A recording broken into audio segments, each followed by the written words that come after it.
So this video is going to look at the XYY syndrome, which you can see on the screen is listed across the spec as a biological explanation that you need to know in terms of its influence on criminal behaviour. You'll also see that the spec is referencing this idea of gender differences, and this is a really good one to use if you're asked about gender differences within crime because it's so apparent in the nature.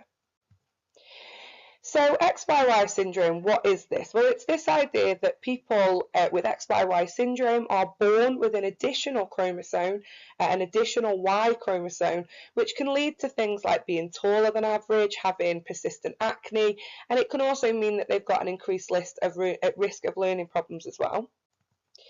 Now, just to be clear, then normally people have 23 pairs of chromosomes. Now, females are always born with XX chromosomes, so the X chromosome is always coming from the mother. It's the father that actually determines the gender of the baby. So if the father gives the child an additional X chromosome, then obviously the child will grow up to be female with an XX chromosome. But if the father gives the child a Y chromosome, then the child will have an XY chromosome, and therefore the sex will be male.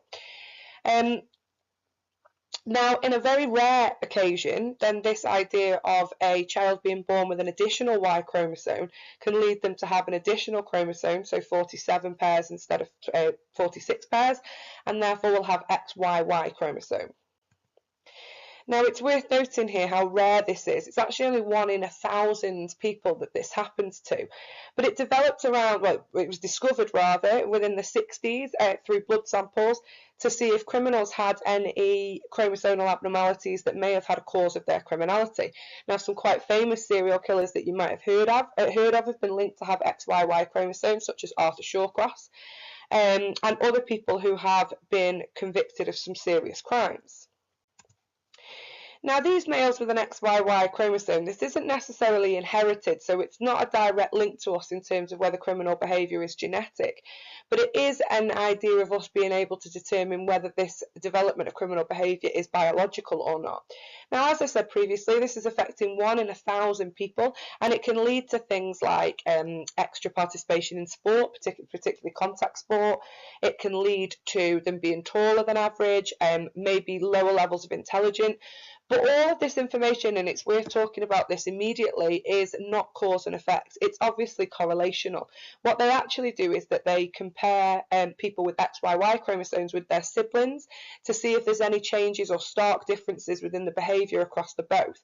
Now, this is difficult because people are born with this condition, we're not really able to establish a cause and effect relationship. So what was their behaviour like when their chromosomal distribution was normal compared to what it was like when they had XYY? That's impossible because people are obviously born this way. So you need to be really careful in how you approach a question on this because we're not actually being definitive in anything that we're able to see.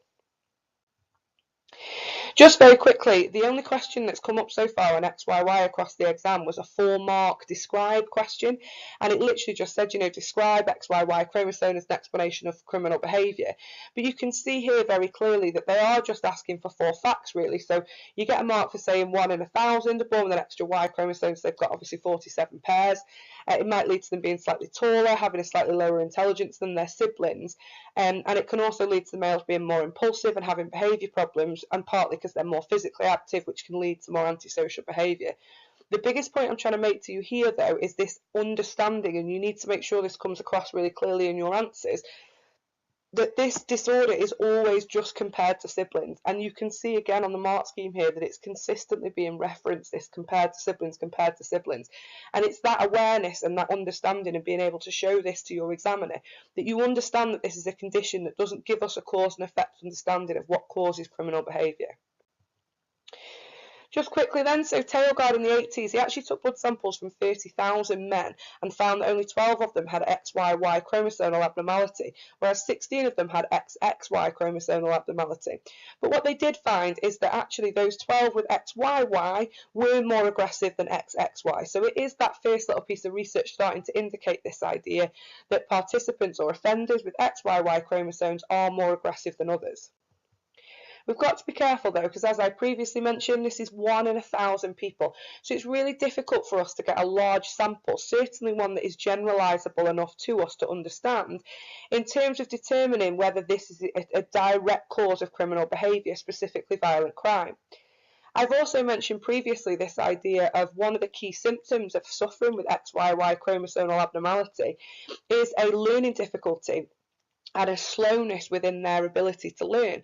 Now, what we need to be careful of here is that that learning ability isn't becoming an extraneous variable. So, for example, is it the fact that they've got this XYY chromosomal disorder that's, predetermining them to aggressive behaviour? Or is it the fact that their learning ability is creating fewer and fewer opportunities for them, and therefore, they're not necessarily flourishing within school? It might be that they've been excluded from school or not being given the opportunities that their peer groups have, and therefore that's the reason that they fell into crime. And it's very difficult within this for us to ever be able to say exactly which one it is. Some research to support this then. So Jacobs found that there is an overrepresentation of these males in prison. So out of 1,000 prisoners, we should expect obviously 1 in 1,000 within the normal population to suffer from this abnormality, whereas actually in prisons, 15 of those 1,000 do suffer from XYY. So Jacobs is trying to prove here and suggest here that this increase of these prisoners suffering from this abnormality therefore does suggest that it might be responsible for an increase in criminal behaviour. An interesting study here, though, I think, is Witkin, because it does allow us to provide this, however, for our developed AO3. Now, Witkin studied 4,590 tall males, because don't forget, obviously, they're supposed to be taller people suffering with this abnormality. And he found only 12 cases of XYY, so obviously suggesting it's a bit rarer than we said. But what's interesting is they found that 41.7% of these males were likely to be engaged in crime, compared to only 9.3% of people with the normal chromosomal distribution, so obviously XY males. Now, this is really interesting because it's numerical quantitative data here that's giving us a little bit of evidence that this XYY is actually leading to more criminal behaviour. Now, time for the however, though, is that Witkin also found that it was these XYY males that actually tended to have lower intelligence and poorer attainment within schools and academic situations, and that might be leading to the crime. Remember, we discussed a minute ago this idea of that social influence, that extraneous variable that's actually, again, caused by XYY, but not leading to a direct link to crime, almost leading to a difference within opportunities that might lead to crime. Now, Stockholm found that a study involving 161 males with XYY, there was a significant increase in the number of crimes compared to XY controls, and the increase was seen in all crimes apart from drug and traffic-related crimes. However, when Stockholm controlled for such factors such as education, fatherhood, and relationships, he found the differences were small, apart from arson and sexual abuse. Now, Stockholm concluded then that this raised the risk of offending by XYY males, and that this might have been due to socioeconomic conditions that were related to XYY, but not directly caused by that additional Y chromosome.